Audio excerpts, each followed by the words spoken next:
د کورنیو چارو وزارت د حمایوي لواء قومندانۍ اړوند کنډکونو او ورکشاپونو 9,000 هانوي او رینجر موټر ترمیم کړي دي. دغه ورکشاپونه په بېلابېلو برخو کې فعالیت کوي، د موټرو له ترمیم څخه پیل بیا د موټرو تر رنګولو پورې، او د یادې قومندانۍ مستریان کار کوي.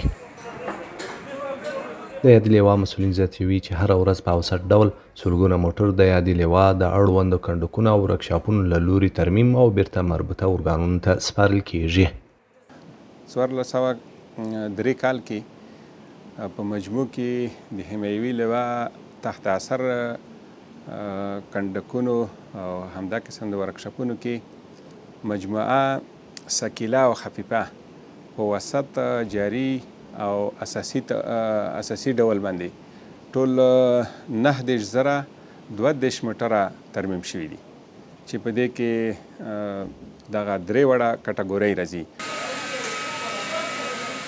د دغې لواء مسؤلین وایي چې د پرزو په برخه کې د تیر په پرتله ستونزه هواره شوې او د پولیسو د موټرو د ستونزو د حل په موخه د خوشخرید له لارې موټرو ته پرزې اخیستل کیږي. نوموړی زیاتوي چې په یاده لواء کې شاوخوا 12,000 هغه پرزې هم جوړې شوي چې له کاره لوېدلې وې.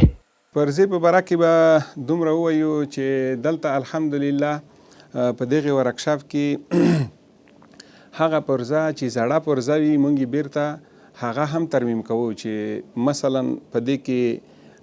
هیډ دی او همدا قسم ډرم دی، ډیزل پمپ دی وغیره. نو دغه موږ په دې ورکشاپونو کې 12,196 عدده پرزې ترمیم کړي دي او نور هم اوس الحمدلله د ترڅو چې لوی قراردادونه کیږي تر هغې پورې د خوشخرید د لارې نه مجاهدینو ته پرزه اخیستل کیږي او دلته په دغه ورکشاپونو کې دوی ته هغه موټر ترمیم کیږي او دغه ستونزه انشاءالله په نوي کال کې امید لرو چې دا به نور هم د مجاهدینو مشکلات په حل شي. د حمایوي لواء قومندانۍ دغه راز د وسلو جوړولو په برخه کې هم فعالیت کوي چې په تیر کال کې 1598 ملي مختلف النوع وسلې ترمیم او د کورنیو چارو وزارت اړوندو ادارو ته یې بیرته سپارلې دي. الحمدلله په زموږ په ورکشاپونو کې د اسلحې ترمیم هم جریان لري. هغه هم په د 3 کټګوریو کې چې وسط او جاري او اساسي شکل باندې د خفیفه اسلحو چې د کورنیو چارو وزارت د جزو تمونو کې کوم اسلحې تخریب یا د تیر د اشغال په وخت کې کومې اسلحې تخریب شوي وي هغه اسلحې